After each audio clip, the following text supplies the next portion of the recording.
From the very first day of school, Anna felt different.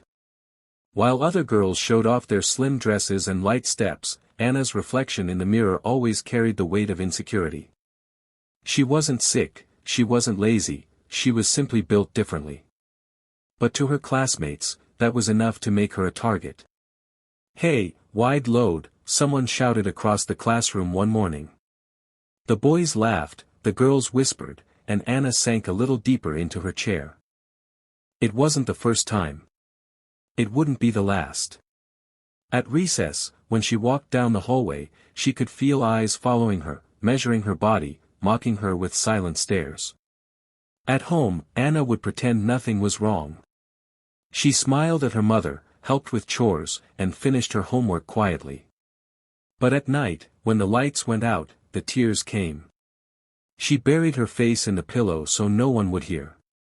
She asked the ceiling questions she couldn't answer. Why me? Why can't they just let me be myself? What her classmates never knew was that Anna carried a secret. Behind her quiet, shy face, there was a fire, a love that gave her strength when nothing else could. Music. She had discovered singing almost by accident, humming to herself in the kitchen when her mother caught her. "Anna," her mother whispered, tears welling in her eyes, "you have a gift." From that day forward, singing became Anna's refuge. When her classmates laughed at her weight, she sang louder in the empty corners of her room. When loneliness clawed at her chest, melodies wrapped around her like a warm blanket. But school was unforgiving. Group projects. Nobody wanted to partner with her. Parties. She was never invited.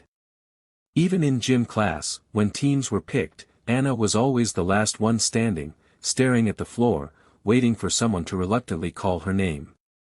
Still, she endured. She endured the jokes whispered behind her back, the cruel photos edited on social media, the way some girls would look her up and down and smirk. She endured because she had no choice. And every time she thought she was breaking, she held on to one dream: maybe, someday, she could step onto a stage, and her voice would be the only thing people saw.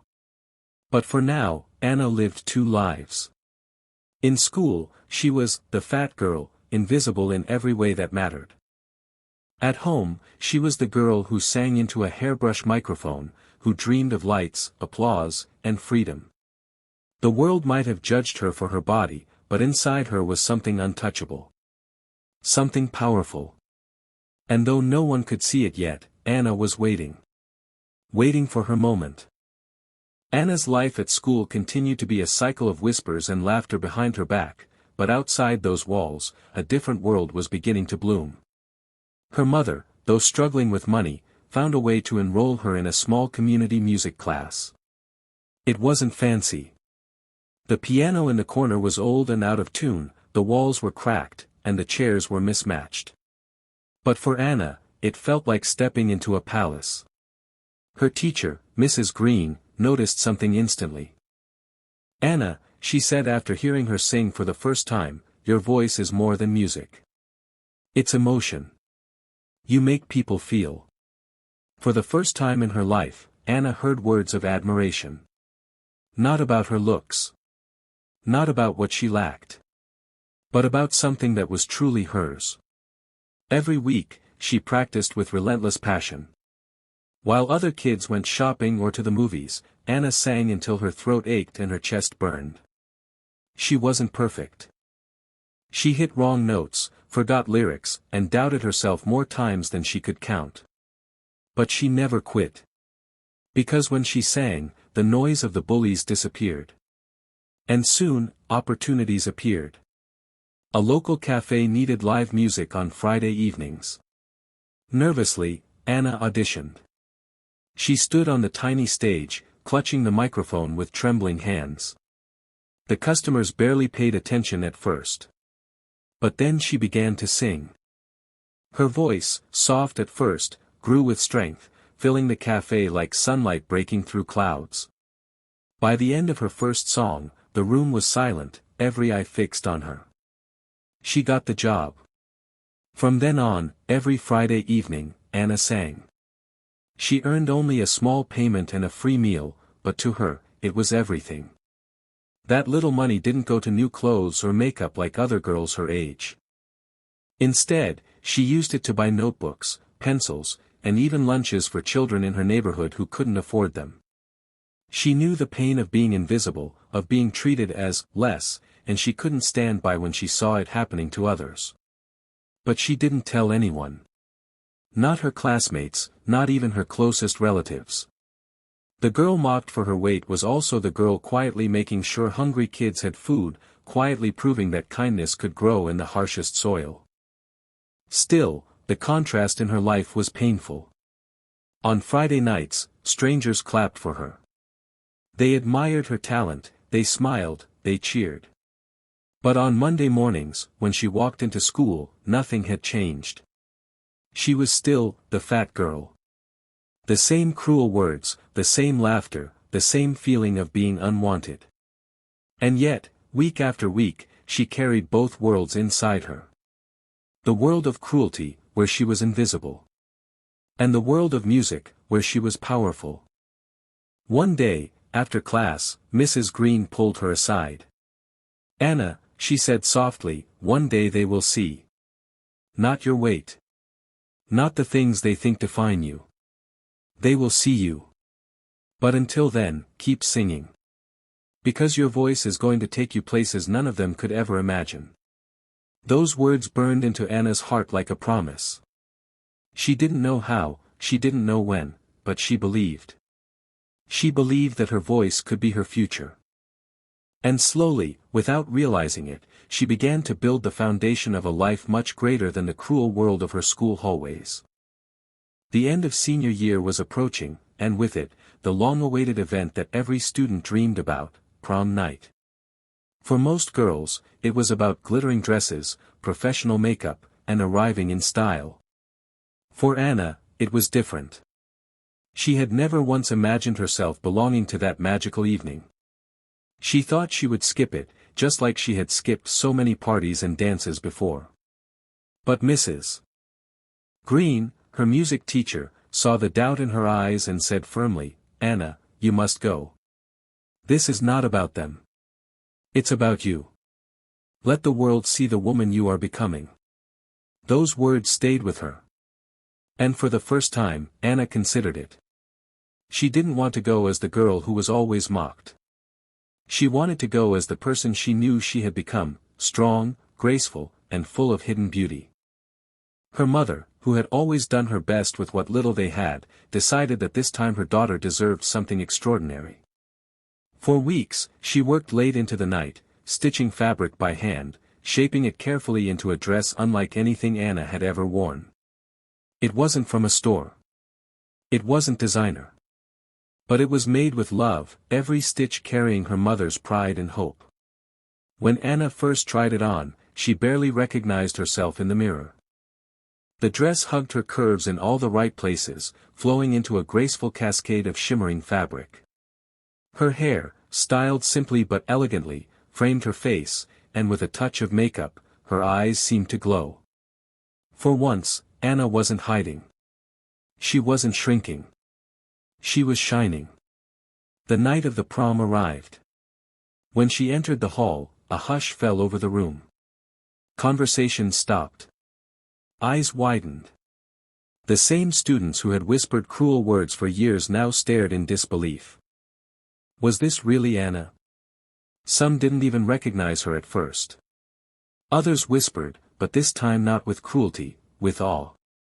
She felt nervous at first, her heart racing, but then she reminded herself of all the Friday nights at the cafe, where strangers applauded her voice. If she could face them, she could face this. Step by step, she walked across the floor, her head held high, the light catching the shimmer of her dress. And then, as if fate itself had been waiting, the music shifted. The DJ announced an open mic moment, a tradition at the school's prom. No one ever really took it seriously, usually just a fun moment for someone brave enough to sing. But Anna felt her chest tighten. This was her chance. Before she could talk herself out of it, she stepped toward the stage. Gasps echoed behind her. Surely not Anna, they thought. Surely she wouldn't dare. But she did. She took the microphone, hands trembling, and closed her eyes. For a moment, there was silence. And then her voice filled the room. It wasn't just singing. It was power. It was pain, joy, hope, all woven into every note. The students who had mocked her for years suddenly sat frozen, their laughter replaced by awe. Teachers wiped tears from their eyes. Even those who had never spoken a kind word to her felt something shift inside their hearts. By the time the song ended, the room erupted in applause. For the first time in her school life, Anna wasn't invisible. She wasn't the fat girl. She was unforgettable. But she didn't sing for them. She sang for herself. And deep down, Anna knew that this night was more than just a prom. It was the beginning of something far greater. The prom night had ended, but its echo followed Anna everywhere. For weeks after, whispers filled the hallways of the school. People who once ignored her now greeted her. Those who had mocked her didn't know what to say. Teachers looked at her with pride. Yet, Anna didn't let it consume her. She knew applause faded, but what mattered was what she would do next. Graduation came quickly, and as Anna stood in her shimmering dress one last time, holding her diploma, she felt the weight of the future pressing down. Most of her classmates spoke of universities, travel, and careers planned since childhood. Anna had no such path carved out. What she had was her voice, and the fire inside her to make something out of it. She continued performing at the cafe on Fridays, but now, more people came just to hear her sing. Sometimes the small room was so full that people stood by the windows outside. She earned a little money, not much, but enough to feel the independence she had longed for. With every song, she felt freer, more herself. But what truly changed her was not the applause. It was the day she saw a group of children outside the cafe, pressing their faces against the glass. Their clothes were old, their eyes tired, yet when Anna sang, they smiled. After her performance, she stepped outside and found out they were kids from the local shelter. They didn't have much, but music made them feel alive. That night, Anna made a decision. She would use what little she had to give back. The following week, she took a portion of her earnings and bought them simple treats and notebooks. It wasn't much, but when she handed them over, the children's faces lit up. One little girl hugged her tightly and whispered, "You sing like an angel. You make the sadness go away." That moment stayed in Anna's heart. From then on, she started visiting the shelter regularly. At first, she just sang for the children, but soon she began teaching them simple songs, showing them how to use their voices. The kids, who had once been so quiet and withdrawn, started laughing, singing together, and even writing their own small verses. Anna realized something powerful: her voice wasn't just a gift for herself. It was a bridge. It was healing. Meanwhile, word about her spread further. A local journalist who had seen her perform at the cafe wrote a short article about the girl with the golden voice who gives back to children. The story caught attention. Small local events started inviting her to sing, and soon she was performing not just at the cafe, but on bigger stages.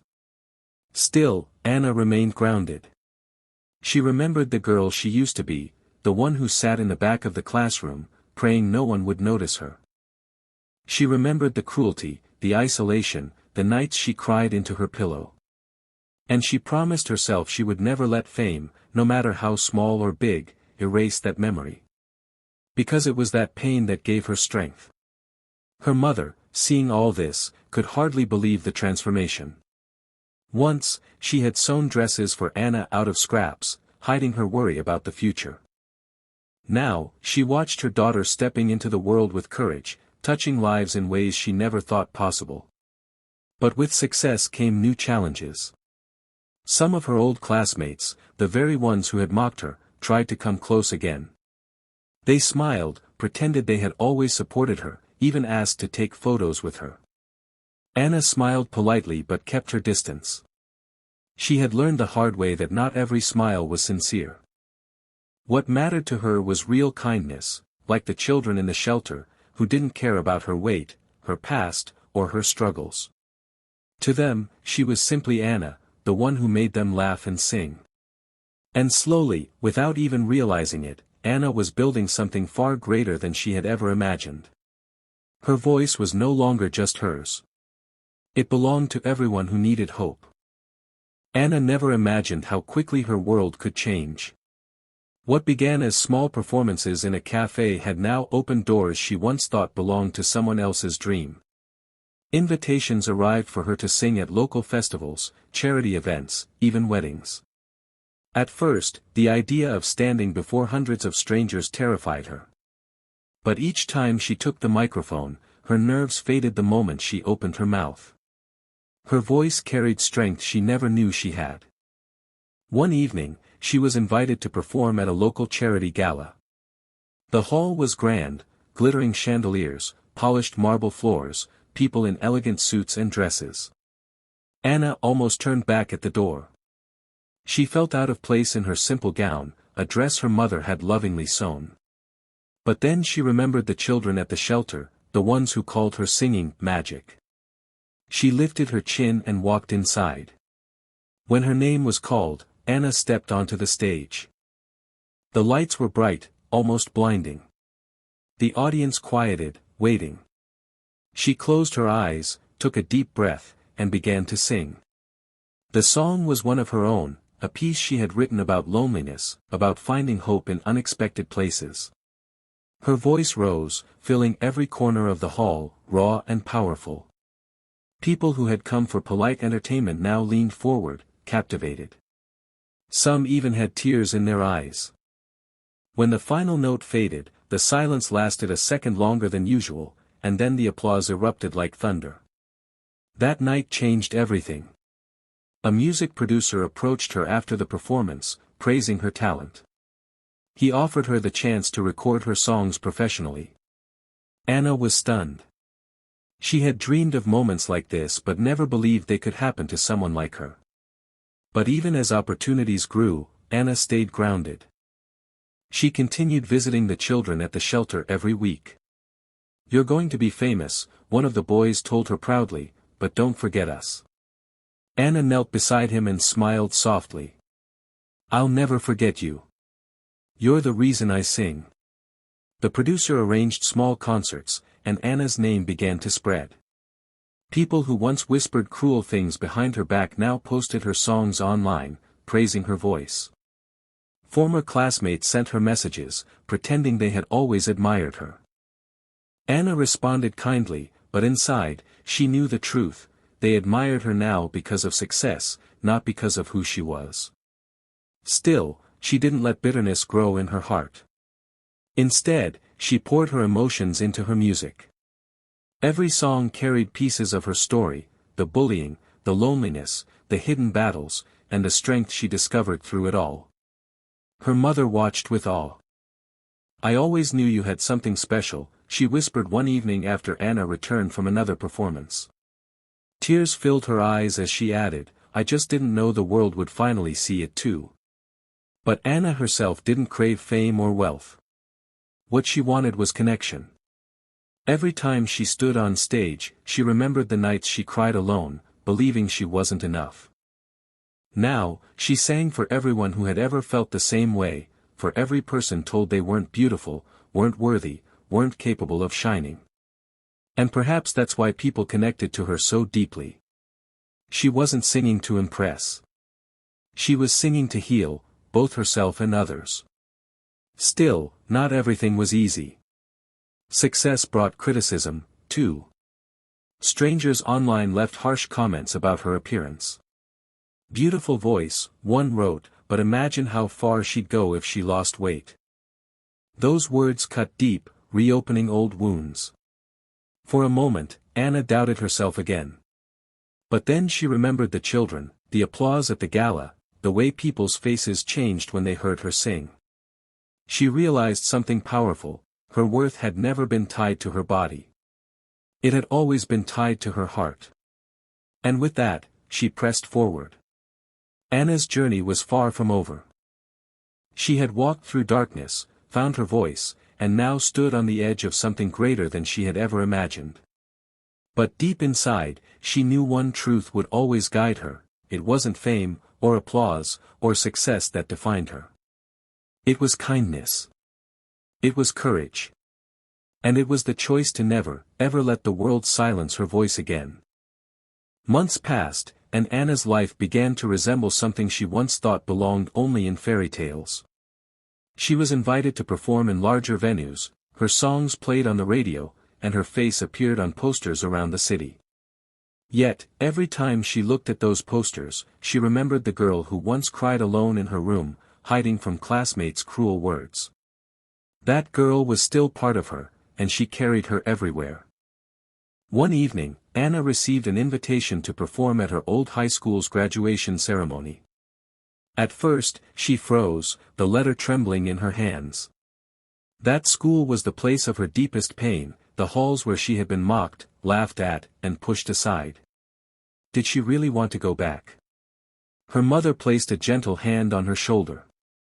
Sometimes, the best way to heal is to face the past, and show them who you've become. So Anna agreed. The night of the ceremony, the auditorium was packed. Students, teachers, and parents filled the rows. Anna stood backstage, her heart pounding. And then she saw them, some of her old classmates, now older, dressed up for the event. They hadn't changed much. She could still recognize the ones who had tormented her the most. And yet, she noticed something new in their eyes when they spotted her. Was it regret? When her name was announced, the applause echoed loudly. She walked onto the stage in a shimmering gown, her hair perfectly styled, her confidence radiating in every step. For the first time, she wasn't the invisible girl in the corner. She was the center of attention, not because of her looks, but because of her voice. She began to sing. The song was one she had written just for this night. It spoke of loneliness, of pain, but also of rising above it, of finding light in the darkest places. Her voice trembled with raw emotion, and the audience sat in silence, spellbound. Even her old bullies lowered their heads, ashamed. As the final note faded, the entire hall erupted in applause. Some stood, clapping with tears in their eyes. Teachers whispered to each other, "We never knew she had this in her." But Anna didn't bask in their praise. Instead, she stepped forward to the microphone, her voice calm yet firm. "When I was a student here," she said, "I often felt invisible. I was laughed at, pushed aside, and told I would never be enough. But what I've learned is that nobody else decides your worth. Not your classmates, not strangers, not even the mirror. Only you can decide that. And once you find your voice, no one can take it away." The audience grew silent again, this time not out of awe for her singing, but because of the weight of her words. After the performance, students approached her with admiration. Some of her old classmates came too, apologizing for the way they had treated her. Anna listened, smiled softly, but said nothing more than, "We were kids. What matters is who we choose to be now." On her way out, a small girl from the audience tugged on her dress. She had wide, nervous eyes and whispered, "They make fun of me at school too, but hearing you sing makes me think maybe I can be strong too." Anna knelt down and hugged her. "You don't need to be like anyone else. Just be you. And one day, they'll see how bright you shine." That moment meant more to her than any applause, any contract, or any stage. Because she understood now, her gift wasn't just her voice. It was the courage to use it, to inspire others, and to remind them that no one deserves to be judged for how they look, where they come from, or what others think of them. Her story was no longer just about overcoming bullying. It was about proving that kindness, resilience, and authenticity could outshine cruelty every single time. And so, as she left the school that night, Anna felt free. Not because the world had finally accepted her, but because she had finally accepted herself. Never judge a person by their appearance or their past. You don't know the battles they've fought or the strength it took to keep going. Sometimes, the ones you dismiss are the very ones destined to inspire the world.